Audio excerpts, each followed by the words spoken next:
이번 시간은 이제 2차 평가, 코에 대한 내용을 할 텐데, 해부 및 생리를 보게 되면 139쪽, 부터 할 거야. 그래서 140쪽에 넘겨보면, 이제 코에 대한 그 그림이 나와 있어. 그래서 이걸 보면서 같이 보면, 이제 코의 외부는 피부에 의해 덮인 코뼈와 연골로 구성이 되어 있고, 우리가 흔히 보이는 그 콧구멍은 이제 코 앞쪽의 개방 출입구이다. 그래서 우리의 비중격이 좌우 콧구멍을 나뉘고 있다. 비중격 얘들아, 비중격이라고 하면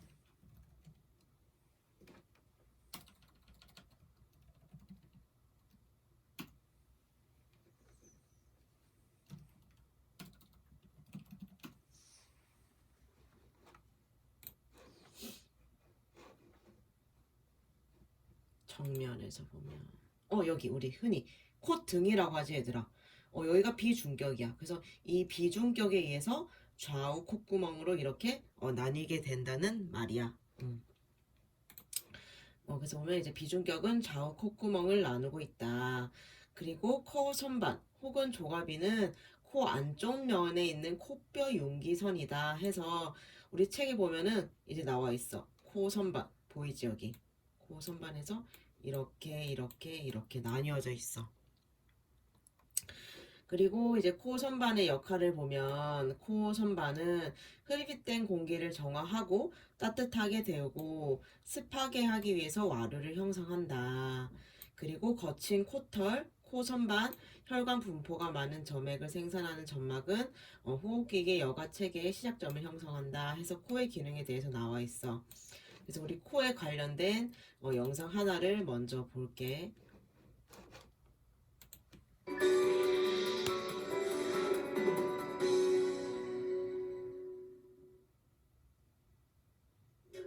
얼굴 가운데에 위치한 코는 우리가 숨을 쉬고 냄새를 맡을 수 있게 해줍니다.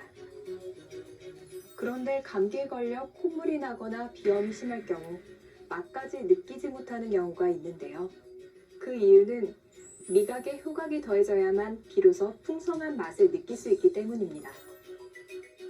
이처럼 코는 인생의 즐거움을 주는 맛과 함께 숨을 쉬게 하는 기쁨까지 누리게 하는 아주 고마운 장기입니다. 얼굴 한가운데에 돌출된 부분과 그 내부인 비강을 모두 포함해 코라고 부릅니다. 비강은 코의 안쪽에서 구강 전까지를 일컫는데 특히 비강에 있는 선모는 흡입한 공기의 불순물을 90% 넘게 제거해주며 공기의 온도와 습도를 알맞게 맞춰줘서 호흡하기에 좋은 공기 상태로 만들어줍니다. 또 비강 안에는 비중격이라고 하는 중심 코뼈가 있는데 그 좌우로는 각각 3개의 뼈들이 뻗어 있으며 이를 상비갑계, 중비갑계, 하비갑계라고 합니다. 비강 주변은 부비동이라고 하는 얼굴 뼈 속에 비어있는 공간도 있는데요. 이 부비동은 호흡 시 공기를 데워주고 소리를 낼 때 음성을 공명시키며 두개골을 가볍게 유지하는 동시에 눈과 뇌를 보호하는 역할을 합니다. 이외에도 부비동은 점막에서 생성된 분비물을 배출시키는 역할도 하는데요. 이때 여러 원인으로 분비물이 제대로 배출되지 못하면 염증이나 축농증이 생기게 됩니다. 그럼 우린 어떻게 코를 통해서 냄새를 맡는 걸까요? 이 과정에 있어서 가장 큰 역할을 하는 기관이 바로 코 속의 천장 부분에 있는 후세포입니다. 공기 중에 떠다니는 화학물질이 코 속의 후세포를 통해 인지되고 후신경을 따라 뇌로 전달되면 우린 비로소 냄새를 맡게 됩니다. 그런데 이 과정에 문제가 생기면 미각에도 영향이 미치는데요. 음식물에 포함된 화학물질이 혀의 미각신경을 통해 감지되면 우리가 맛을 느끼게 되고 코 속의 후신경을 통해 인식되면 음식 고유의 풍미를 느끼게 되는 것입니다. 때문에 코를 막고 양파를 먹으면 사과 맛이 나고 한약을 먹으면 덜 쓰게 느껴지는 것이 모두 같은 원리라 하겠습니다. 최근 대기오염과 기후변화로 재채기, 코막힘, 가려움증을 유발하는 알레르기 비염이 증가하는 추세인데요. 알레르기 비염은 생명을 위협하는 질환은 아니지만 장기간 지속될 경우 만성비염과 비슷한 변화를 보이며 중이염, 비용종, 부비동염, 후각소실, 만성기침 등을 초래할 수 있으니 조기에 병원에서 치료를 받는 것이 좋습니다. 이외에도 코에 여러 질환이 생기면 단순히 코의 문제를 넘어서 수면, 학습, 업무 효율 등에도 영향을 미치기 때문에 가벼이 여기지 말고 정확한 진단과 치료를 받는 자세가 꼭 필요하겠습니다.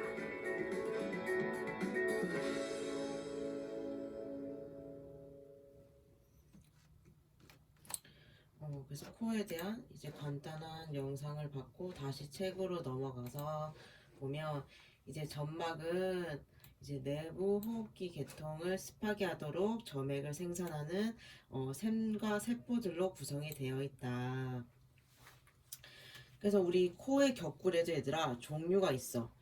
그 다음에 코격골에 대한 얘기가 나오는데 이제 우리 부비동에는 이제 이마뼈, 위턱뼈, 그리고 이제 이마굴, 뭐 벌집뼈굴, 나비굴, 위턱굴 이렇게 구성이 되어 있어. 그래서 이마굴의 위치는 여기고 벌집은 말 그대로 이렇게 벌집 모양으로 이렇게 나 있고 나비굴, 위턱굴 이렇게 구성이 되어 있는데 책을 보면 코 안에 코 안 주변에 이제 코 격골은 이마뼈, 위턱뼈, 벌집뼈, 나비뼈 안에 있는 공기가 가득 찬 코 안의 확장 영역이다. 그래서 코 격골은 점막으로 덮여 있고 미세한 털같이 생긴 용기물인 섬모가 입안과 코 안으로 개방되는 경로를 따라서 점액을 움직이게 한다. 그렇다면 우리가 코를 어떻게 평가를 해야 되냐? 그래서 보면 이제 우리는 이제 코를 검사해서 모양과 색깔, 코 중격에 구음이 있는지를 확인을 해야 돼. 좀 전에 그림에서 봤듯이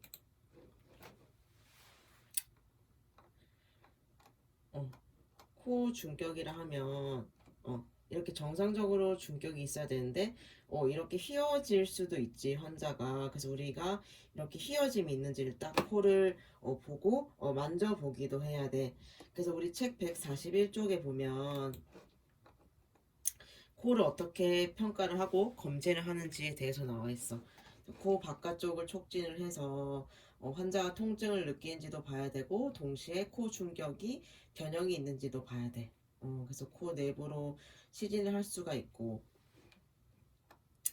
그 책에 다시 보면은 코 내부 구조를 시진하기 위해서 환자의 머리를 약간 뒤로 젖혀야 한다. 그치? 이렇게 바로 있는 상태에서는 얘들아 코 안을 볼 수가 없으니까 이 그림 5-5B처럼 고개를 살짝 젖힌 다음에 이제 우리가 코 안을 검진을 해야 한다. 그래서 그 뒷장을 보면은 코를 통해서 이제 분비물의 흔적이 있는지 검사를 하고 분비물의 색깔 그리고 양 농도를 주목을 해야 한다. 그래서 계절성 알레르기에서 볼 수 있는 코염, 즉 비염, 이러한 물 같은 액체를 만들게 되고 만약 분비물이 짙고 노랗다면 이제 감염을 의심해야 한다. 그리고 또한 코피는 외상이나 코중격의 결함에 기인을 한다. 그리고 이제 코 안에 폐쇄가 있는지도 검사하기 위해서 한쪽의 코를 막고 다른 쪽 코로 숨쉬게 환자에게 요청해야 돼. 그림을 다시 보면 이렇게 5-5C처럼 한쪽을 막고 나머지 한쪽 콧구멍으로 숨을 잘 쉴 수 있는지도 이제 확인을 해야 한다. 그래서 여기까지가 이제 코에 대한 내용이었고 이제 입, 그 다음에 이제 입에 대한 내용이 나오는데 입에 대한 영상도 한번 먼저 볼게.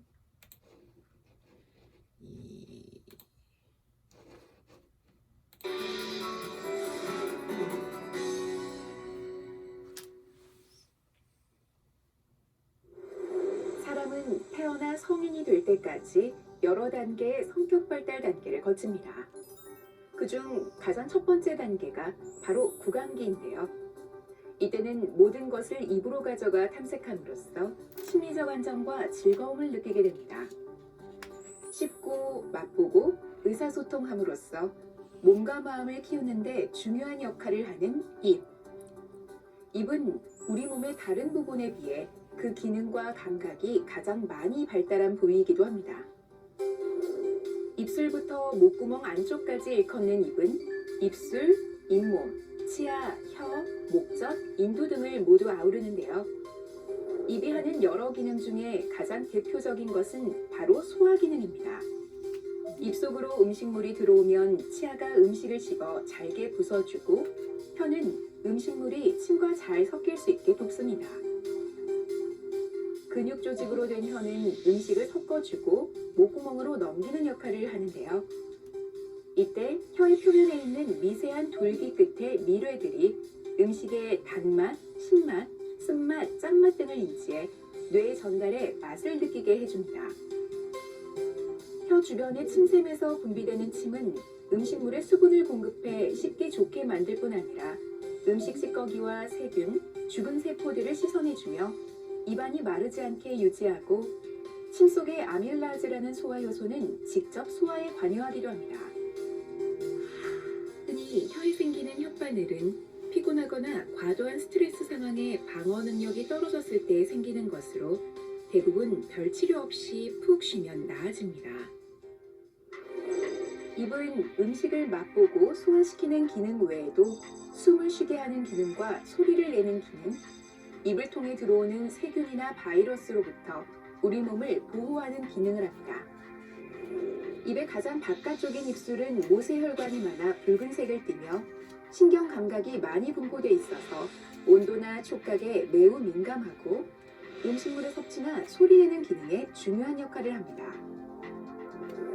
입 안에는 목구멍 편도, 혀 편도 등이 있는데 이런 편도 조직에는 림프구가 풍부합니다.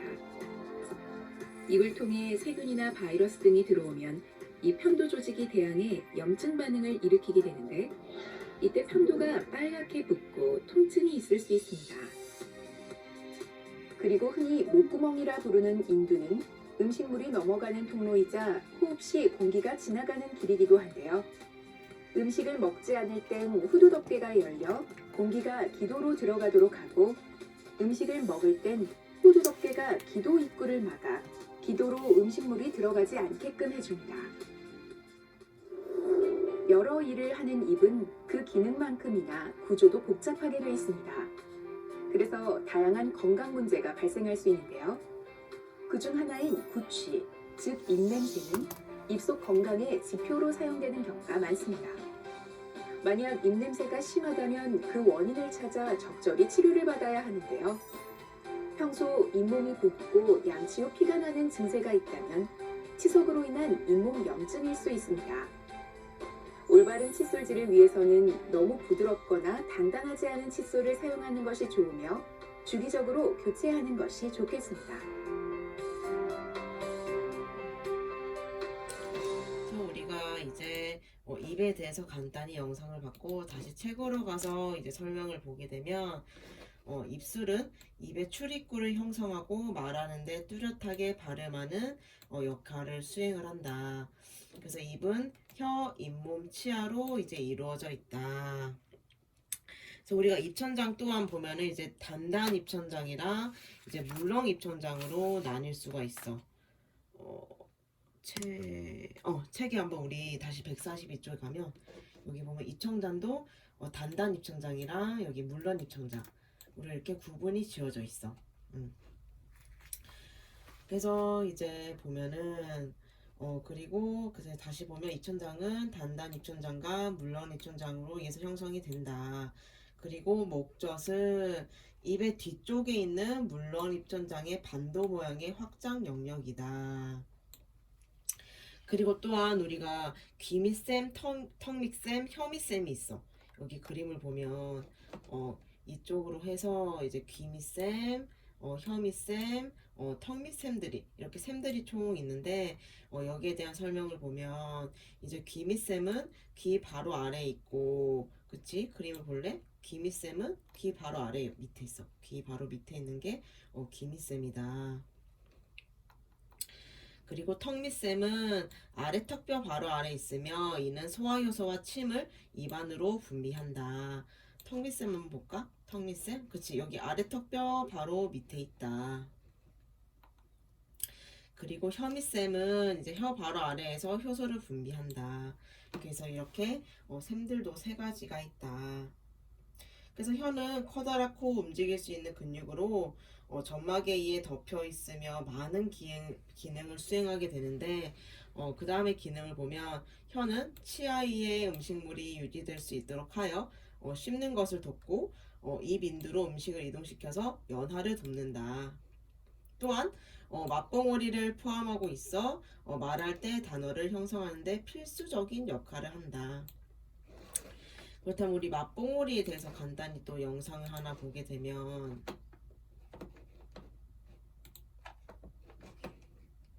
단맛은 혀끝, 신맛은 음식에 대한 관심은 시대를 불문하고 끊임없이 이어져 오고 있다. 맛있는 음식을 먹기 위해 줄 서길 마다하지 않고 때로는 먼 길을 달려가기도 한다. 이렇게 모두를 열광케 하는 음식에서 우리가 느끼게 되는 맛이란 무엇일까? 단순히 혀끝에서 느끼는 감각 하나일 뿐일까? 우리가 음식을 먹고 맛을 인지하는 과정에는 치밀하고 정교한 과학이 숨어있다. 맛의 숨은 과학에 대해 알아보자.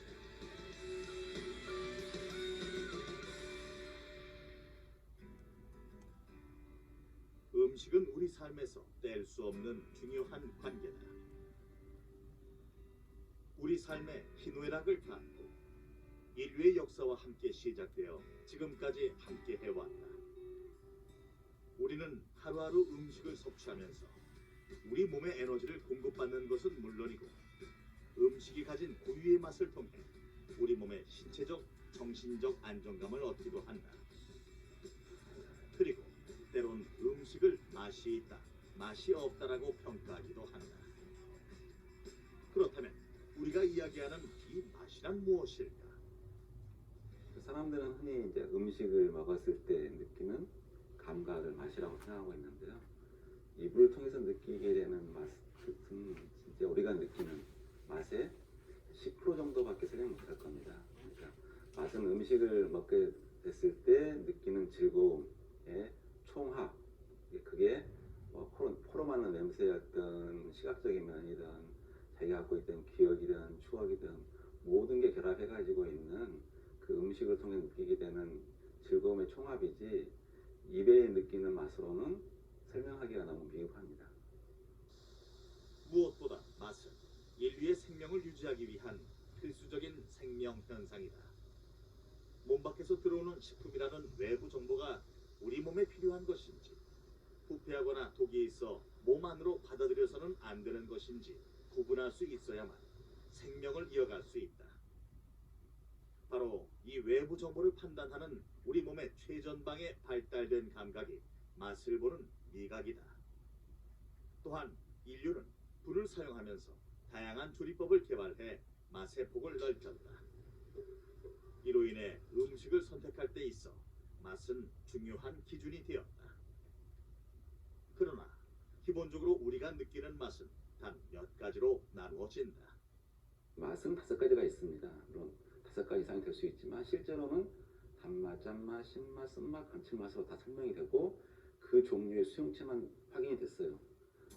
사실 이전까지 우리는 생리학적인 정의에 해당되는 맛이 혀의 위치에 따라서 느끼는 부위가 다르다고 배우고 알아왔다. 단맛은 혀 끝, 신맛은 혀의 양쪽, 쓴맛은 혀 뒤, 짠맛은 혀 가장자리에서 느낀다고 생각하며 잘못된 혀 지도로 미각에 대해 오해하고 있었던 것이다. 그러나 사실 혀의 미래에는 모든 맛을 느낄 수 있는 감각 수용체가 있다. 일정 부분이 아닌 미래가 있는 혀의 모든 지점에서 감지될 수 있는 것이다.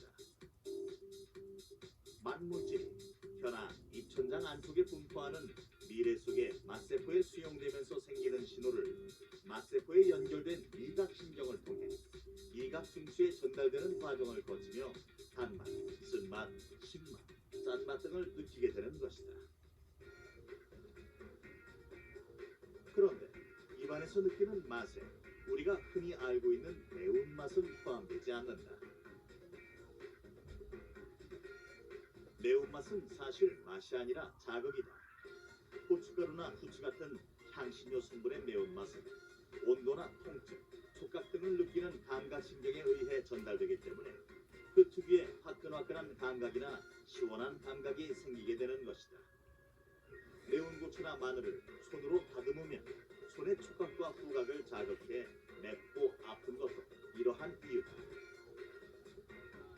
매운 음식을 먹으면 우리는 흔히 맛을 느끼고 있다고 생각하지만 매운맛은 맛이 아니라 통증이다. 혀의 미각세포가 수용체 세포를 때림으로써 느끼는 통증이 매운맛의 본질인 것이다. 우리는 오랜 연구를 통해 입안 미각에 숨겨진 베일을 벗겨냈다.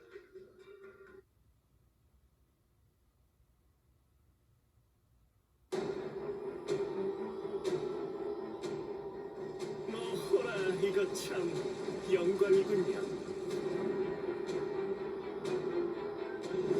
제 이름은 아시엔 파다니엘. 잘 부탁드립니다.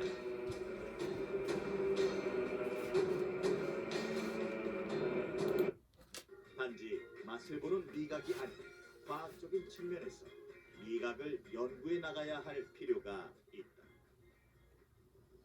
우리나라 식품과학기술의 산실이라 할 수 있는 한국식품연구원에서는 우리가 느끼는 이러한 맛에 대한 다양한 연구들이 이루어지고 있다. 우리가 음식에 맛이 있다 없다를 판단할 때 어떤 요인들이 작용할까? 당연히 음식 자체의 촉감, 온도, 색, 모양 등이 중요한 요인일 것이다.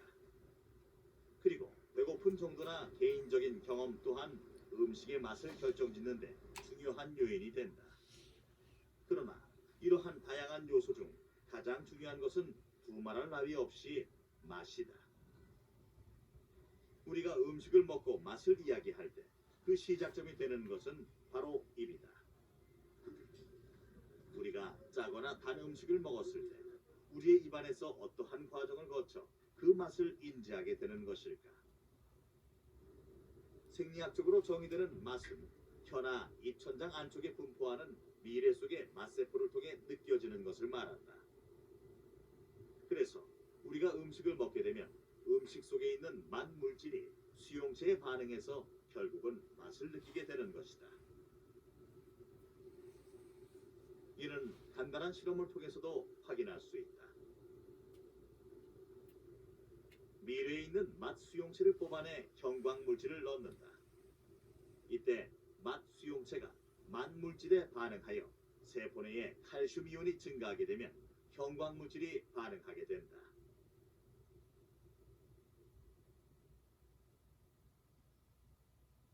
맛 물질은 맛세포의 표면막에 닿게 된다.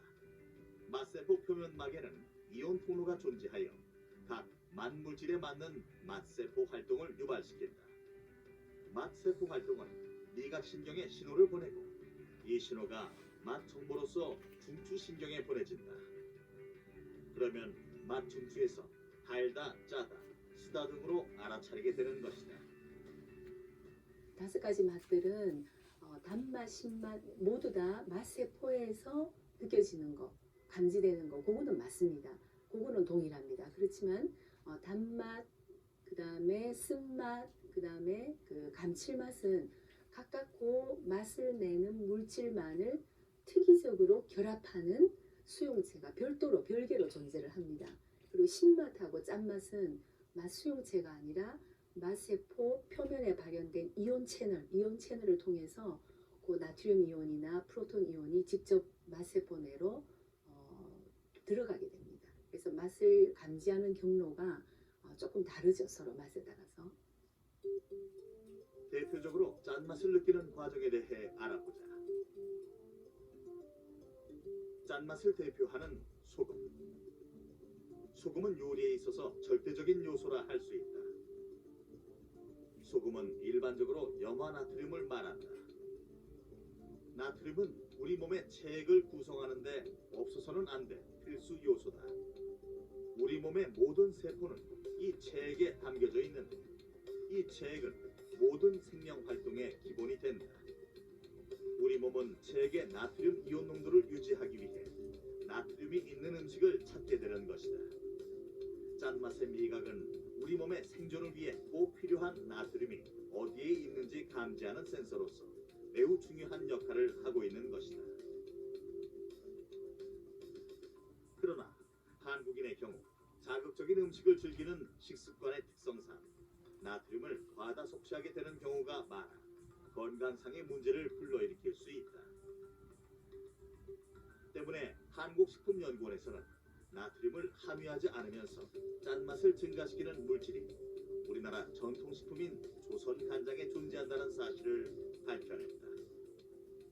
저희 이제 실험 결과에 의하면 우리나라 조선 간장 같은 경우에 한 4년 이상 숙성시키게 될 것 같으면은 그 한 3, 4년 지나면서부터 새로운 만물질이 생겨나서 그 만물질들이 소금의 짠맛을 더 증가시키는 그런 작용을 하는 것을 알 수가 있습니다. 오래 숙성시킨 조선 간장에는 그 짠맛을 증가시키는 그런 만물질이 숙성 과정을 통해서 새로 생겨난다. 이제 그런 뜻입니다. 뿐만 아니라 숙성 기간이 길어질수록 짠맛 증강 물질의 함량도 증가한다는 사실도 밝혀졌다. 이 물질은 원료인 대두에 원래 있던 것이 아니라 간장의 발효 과정에서 대두로부터 분해된 성분들이 오랜 숙성 과정에서 2차적인 반응을 일으켜 새로 생긴 것으로 추정하고 있다. 이러한 미각 연구를 통해 우리 식탁에 오르는 음식들이 보다 건강한 맛을 내는데 도움이 되기를 기대해 본다. 사람들에게 맛을 느끼는 곳이 어디냐고 물으면 대부분 입이라고 할 것이다. 이것은 크게 보아서 틀린 말은 아니다. 혀에 있는 도돌도돌하게 생긴 미래에 단맛, 짠맛, 쓴맛, 신맛을 느끼는 수용체가 있어 맛을 느끼는 것은 사실이기 때문이다.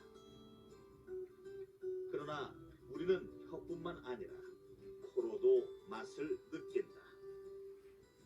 후각은 기본적으로 냄새 물질이 코 속에 있는 후각 신경세포에 존재하는 후각 수용체와 결합을 하면서 그 신호가 전달이 됩니다. 그 냄새 물질이 후각 수용체에 도달하는 과정이 두 가지가 있는데요. 우리가 흔히 생각하는 코로 들어가서 후각 그 신경세포에 있는 수용체에 그 접근하는 방법이 하나 있고요. 입 안에 있는 냄새 물질, 씹으면서 나는 냄새 물질이 더 나오죠. 그런 냄새 물질이 목 뒤를 통해서 코로 넘어가는 경우. 그래서 그 냄새 물질이 신경세포에 있는 후각 수용체를 자극하는 두 가지 경로가 있습니다. 사람이나 동물이나 모두 혀로 느끼는 맛에 여러 후각 신호들이 더해지면서 다양한 맛을 느낄 수 있다. 후각과 미각이 함께 제 기능을 다할 때 정확하게 각 음식의 맛을 느낄 수가 있는 것이다. 우리의 입안에서 느껴지는 맛은 약 7~80%가 후각에 의존한다. 감기에 걸려 코가 막히면 맛을 제대로 느끼지 못하는 것은 미각보다 후각이 앞선다는 것을 의미하기도 한다.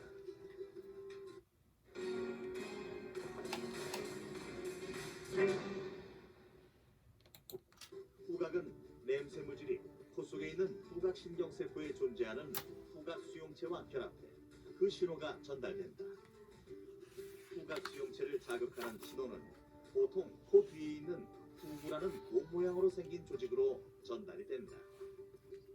그리고 다시 신경세포를 통해서 뇌로 들어가게 된다.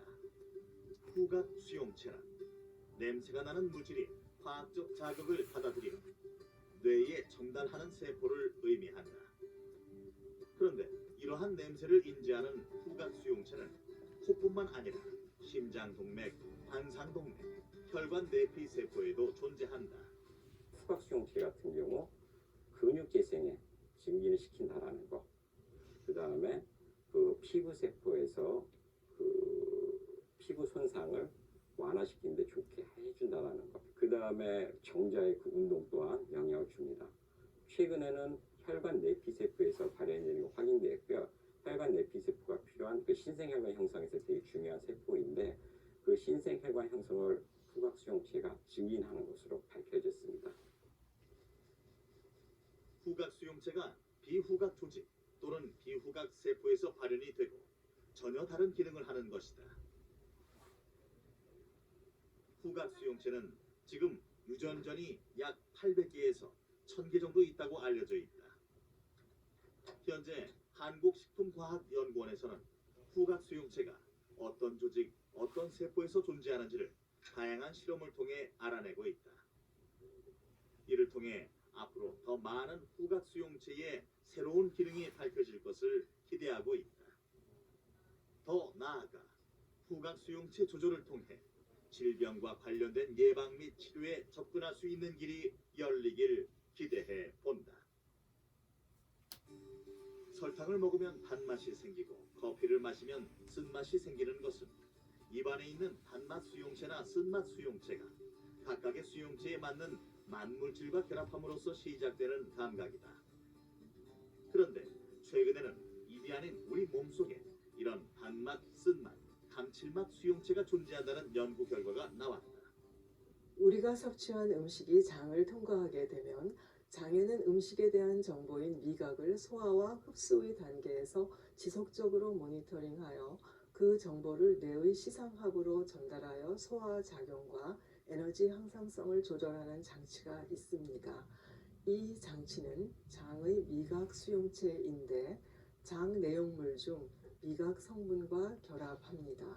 즉 구강의 미각 수용체가 구강 내에 유입된 음식의 정보를 감지하여 뇌로 전달하는 역할을 한다고 하면 장의 미각 수용체는 장내에 유입된 음식의 정보를 감지하여 뇌로 전달하는 역할을 합니다. 구강에 발현된 미각 수용체와 구조가 동일한 미각 수용체가 위장과 신장, 뇌, 췌장 등 여러 기관에서 나타나고 있음이 계속적으로 보고되고 있다. 장은 내부를 통과하는 다양한 성분들, 즉 영양소, 비영양소, 기계적 자극 성분 및 미생물 등을 외부적 자극으로서 감지하여 중추신경계의 섭식 영역에 정보를 전달하는 시스템을 가진다. 이러한 위장은 우리가 쓴 음식을 먹었을 때 특별한 작용이 일어난다. 쓴 음식의 소화 과정을 통해 윗속의 쓴맛 수용체와 만물질이 결합해 쓴맛 수용체가 활성화됐을 때 식욕 촉진 호르몬이 왕성하게 분비되는 것이다. 그러나 쓴맛 물질은 먹은 후 4시간이 지난 뒤에 오히려 식욕이 줄어들게 된다. 이와 관련해 한국식품연구원에서는 울릉도산 부지깽이가 장 쓴맛 수용체를 활성화시켜서 뇌의 섭식 영역을 활성화시키며 열량 섭취를 조절하는 기능을 규명하였다.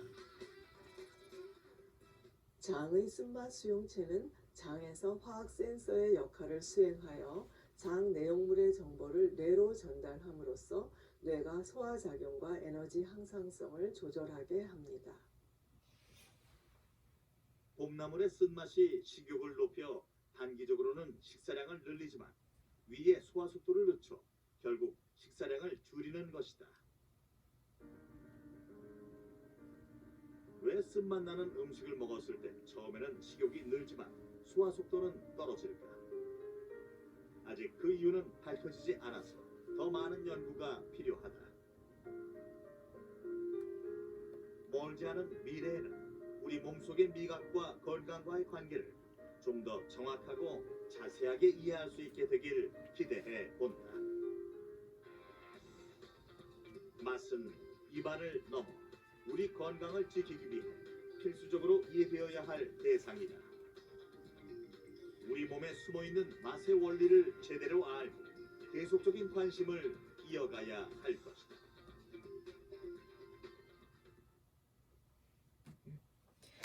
이제 맛보기를 해서 맛에 대한 이제 영상을 하나 봤는데, 그래서 이제 그 다음에는 우리 잇몸이 왜 분홍색을 띠고 있는지에 대한 설명이 나와 있어.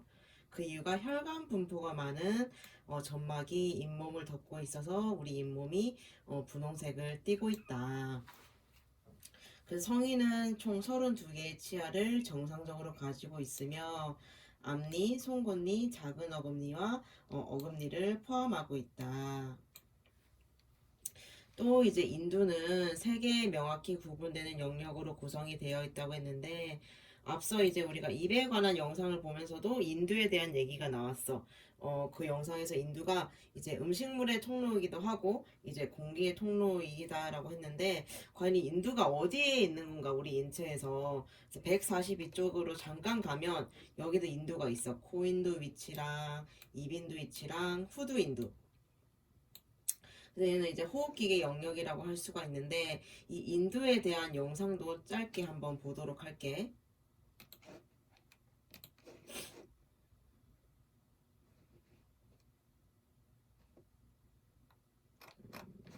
인두.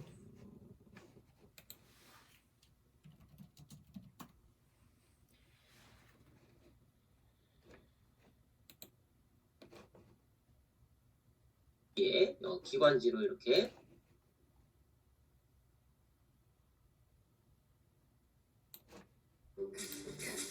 무정 10년 동안 하나만 봤다. 스 대해서 공부해 보도록 하겠습니다. 이거 굉장히 중요한 부분이고요. 좀 구조가 어렵기도 합니다. 자, 먼저 이렇게 세 개로 나누는데요. 코인두, 입인두, 후두인두 이렇게 세 개로 구분을 하죠.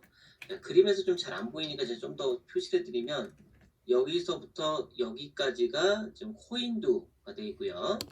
그 다음 여기까지 후두덮개 요 전까지가 입인두가 되겠고, 그 아래쪽 여기 이제 보컬 폴드, 그 다음에 기도와 식도가 나뉘는 요 부분 아래까지 해가지고 후두인두 이렇게 세 개로 구분이 되네요. 자, 그래서 기본적으로 코인두는요, 이렇게 입과 코가 이렇게 분리되는 그 부분까지가 코인두가 되고요. 그래서 우리가 여기 물렁 입천장, 우리 연구개라고 하죠. 이 부분 뒤쪽, 위쪽까지가 이 코인두 이 부분이 되겠습니다. 여기 보면 이제 인두 편도라는 것도 여기에 속해 있고요. 그 다음에 이제 귀와 연결된 귀인두관, 여기도 여기 이렇게 열리게 됩니다. 코인두, 나소파링스가 되어 있고요. 자, 그 다음 입인두, 오로파링스입니다. 자, 이 부분 굉장히 좀 짧은데요, 상대적으로. 우리가 소위 여기 목젖이라고 부르는 부분부터 여기 후두덮개, 에피글로티스까지가 입인두에 해당합니다. 그래서 우리가 입을 크게 벌렸을 때 저기 끝쪽에 보이는 부분, 그래서 여기 뭐 부었나 안 부었나 뭐 이런 데 보잖아요. 이런 데 있고요. 여기 이제 목구멍 편도랄지 혀 편도가 여기에 포함되어 있습니다. 다음은 이제 후두인두인데요. 이제 깊어서 잘 보이지 않아요. 어떤 기구를 쓰지 않는 한 거의 안 보이는 부분이고요. 자, 이쪽이 이제 라링고파린스입니다.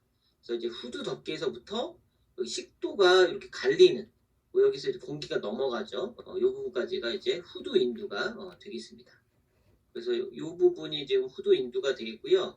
지금 이 부분, 이 앞부분, 이쪽은 이제 아예 후두가 됩니다. 그래서 이렇게 길게 세 부분으로 구성된 것이 인두가 되겠습니다.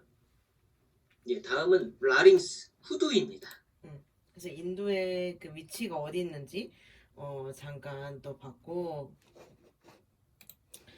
이제 책을 그래서 보게 되면 코인두, 입인두, 우리가 후두인두로 나뉠 수가 있다. 그래서 이제 인후 뒤쪽에 양 옆의 편도가 입인두와 코인두를 분리시키는 것을 도와준다. 그래서 우리가 그렇다면 이제 입에서는 우리가 뭘 평가해야 되는지에 대한 내용이 그 다음 장에 나오는데, 이제 입술에서 시작을 해서 앞에서 뒤로 입을 평가를 해야 한다. 그 첫 번째가 입의 상태와 색깔에 주목을 해야 한다. 보통 우리 입술 색깔은 분홍색이지. 분홍색이고 이제 부드럽고 대칭적이야. 하지만 이제 비정상적인 입술 소견이 있는데, 그게 이제 책 여기 왼쪽에 나와 있어. 5-6에. 그래서 입술에 보면은 건조하고 갈라진 입술은 탈수나 바람에 의한 손상이고, 부종은 이제 감염이라든지 알레르기 반응, 화상에 의해서 나타날 수가 있고, 입술의 병변은 이제 뭐 감염, 자극, 피부암 이 원인이 될 수가 있고, 입술이 창백한 경우에는 이제 빈혈이나 쇼크가 원인일 수도 있다. 그리고 입술이 파래, 청색증이 왔을 경우에는 이제 호흡장애 혹은 심장 기능에 장애가 문제가 있어서 나타날 수가 있다. 그래서 우리가 정상적인 입술은 이제 분홍색이고 부드럽고 그렇지만 이렇게 비정상적인 입술 소견을 봤을 때는 어떠한 것 때문에 이렇게 발생을 했는지도 우리가 유추를 할 수 있어야 돼. 그래서 이제 우리가 입을 검사하기 위해서는 펜라이트랑 서랍자가 필요해. 그래서 서랍자를 이제 혀를 눌러서 이제 입 안의 상태를 관찰을 할 수 있게 되는 거지. 그래서 그림으로 먼저 보게 되면 그 다음 장에 이렇게 나와 있어. 손으로 이제 입술을 먼저 촉진을 하고 이렇게 입술 안쪽도 보게 되고 서랍자를 이용해서 이제 볼 점막을 볼 수도 있다. 그래서 다시 책으로 넘어가게 되면 이제 뭐 입안 점막 색깔 그리고 궤양, 백색, 찌꺼기, 결절이 있는지도 한번 보는 것이 좋다. 또한 이제 입안 점막은 원래는 이제 분홍색을 띠는 적색이며 매끄럽고 축축해야 한다. 그리고 이제 그 다음에 보아야 할 것이 잇몸과 치아의 색깔이야.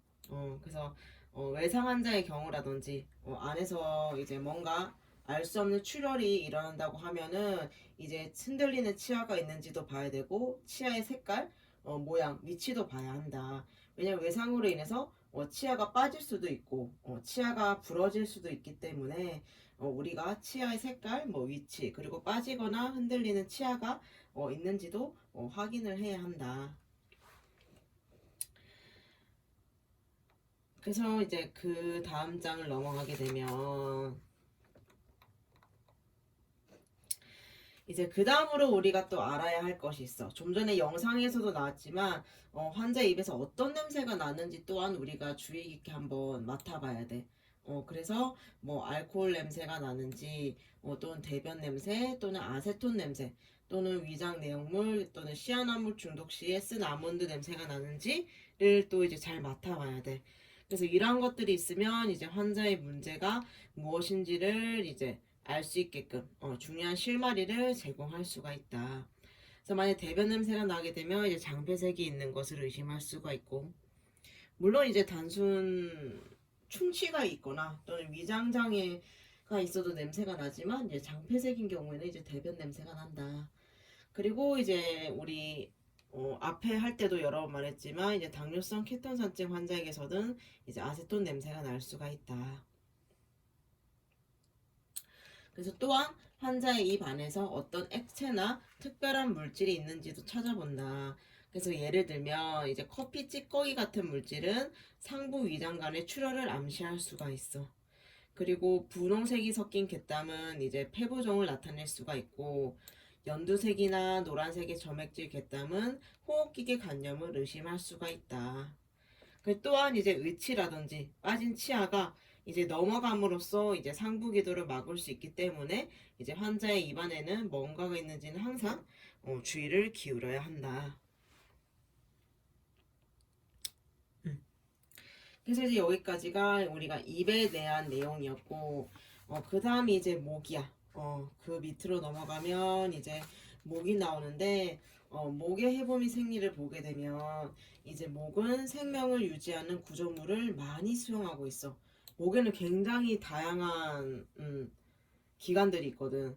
첫 번째로 이제 척수가 있고, 그리고 이제 뇌로 혈액을 공급하는 목동맥이 있고, 뇌로부터 혈액을 가져오는 목정맥이 있어.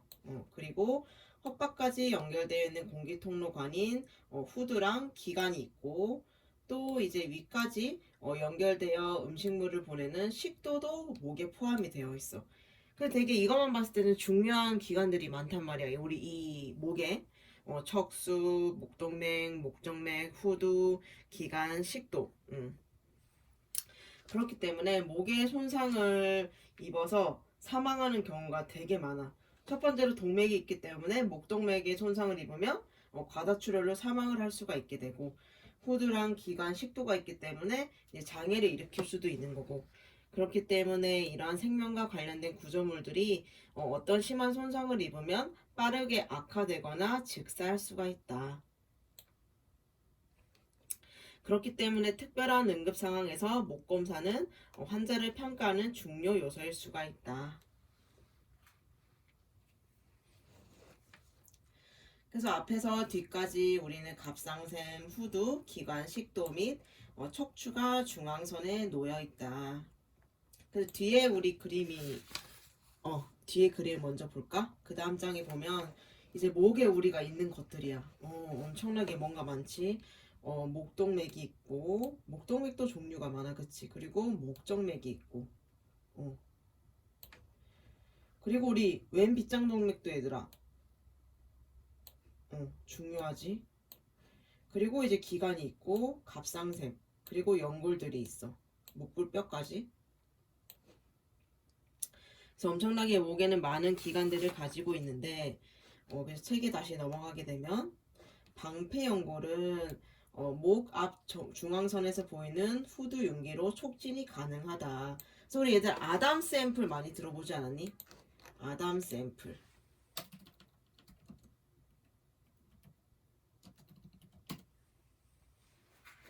여기를 말하지. 우리 튀어나온 부분.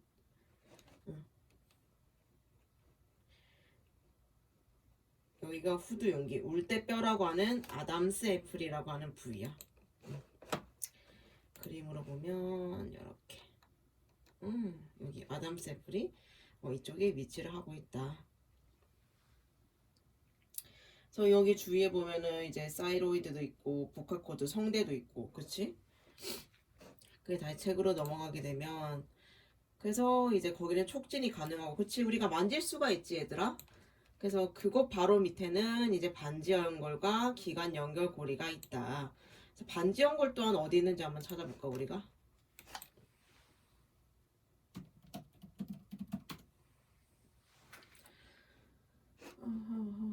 이걸 갑상연골, 윤상연골.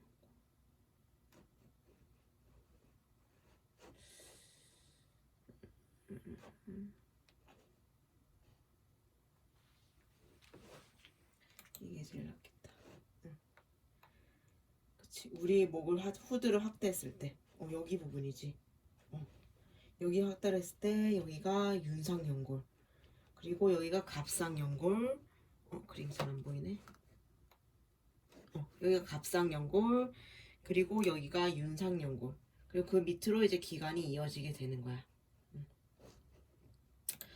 그래서 보면은 이제 갑상샘은 기관을 가로지르는 잔룩과 함께 기관 양쪽에 있다. 갑상샘은 우리 몸에 어디에 있을까? 여기 있다. 그림이 너무 작네.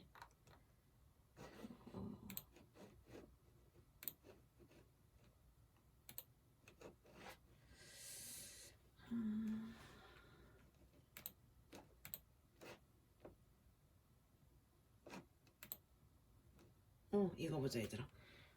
그림이 그렇게 선명하진 않지만, 그치? 갑상샘이 어떻게 있니? 우리 쌍으로 있지, 양쪽에. 이렇게 위치해 있어. 그리고 그 밑에 부갑상샘이 이렇게 위치해 있다.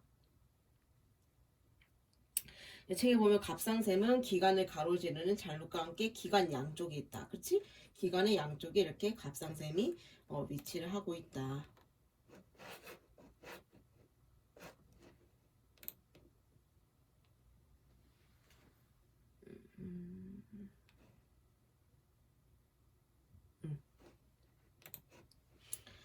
그리고 이제 갑상연골과 목비근 사이에는 온목동맥이 뇌로 향하고 있다. 그래서 온목동맥이 아까 어디 있었니?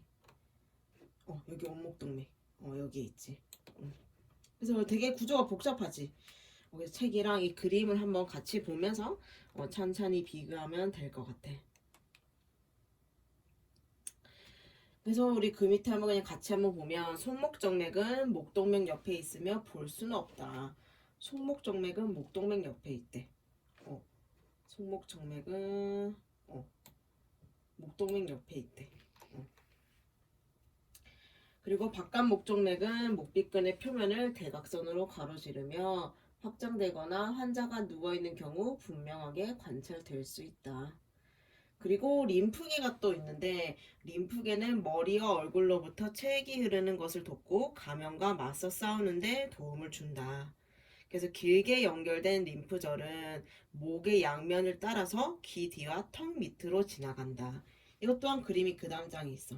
그치? 귀 뒤와 턱 밑으로 이렇게 림프절, 수많은 림프절들이 지나가. 귀바퀴 뒤 림프절, 뒤통수 림프절, 뭐 얕은 가지 림프절, 뒤목 림프절, 림프절 종류가 엄청 많아. 그래서 림프절은 귀랑 귀 뒤쪽으로 이렇게 지나간다. 그래서 림프절은 염증이 있을 때만 촉진을 할 수가 있다. 그래서 우리 몸에는 이렇게 수많은 림프절이 있다. 그래서 이제 평가할 때 우리가 아까도 말했듯이 기관이 중앙에 있는지 확인을 해야 돼. 평가 그림이 먼저 나오고 글이 그 뒤에 나오는데 일반적으로 그림을 먼저 보면서 얘기할게. 기관이 딱 정중앙에 보통 있어야 되잖아. 그래서 손으로 잘 보이지 않을 수도 있어. 그렇기 때문에 손으로 만지면서 기관을 따라 내려오는 거지, 손을. 그래서 중앙에 있는지 확인을 하고, 그리고 이제 우리가 흔히 맥박을 측정할 수 있는 목동맥, 목동맥을 이용을 해서 이제 맥박 수와 맥박의 질을 같이 평가를 할 수가 있는 거지. 그리고 이제 갑상샘도 촉진할 수가 있고, 림프절도 촉진을 할 수 있지만, 좀 전에도 말했듯이 림프절은 염증이 있는 경우에 이제 촉진을 할 수가 있다. 그래서 책에 넘어가게 되면 일반적으로 대칭성과 종계를 확인하기 위해 환자의 목을 간단하게 시진한다. 그래서 변형, 편의, 당김, 종계, 그 흉터, 비대가 있는지를 이제 관찰을 해야 되고 손으로 느껴봐야 돼. 또한 이제 기관 또는 주요 혈관이 손상되었는지 확인하기 위해 목 가까이에서 관통상을 검사를 해야 되고 만약에 출혈이 있다면은 이제 그 폐쇄 드레싱을 시행을 해야 한다. 그래서 중앙선 위치에 기관을 촉진을 하고 그 다음으로 이제 부드럽게 목동맥을 촉진해서 맥박 수와 맥박의 질을 이제 기록을 한다. 그래서 우리 목에는 굉장히 중요한 기관들이 많다. 그래서 얘들아 이 영상은 우리가 그 앞에 보강을 못했던 2주치의 보강이 올라간 내용이거든. 지금 이것도. 그래서 하나를 더 또 올릴 거야. 그래서 빠른 시일 내에 올리겠지만 이번 주 안으로 올라갈 거거든. 그래서 그것도 같이 학습을 하면 될 것 같아. 그래서 오늘 여기까지고 다음 시간에 또 이어서 하도록 할게.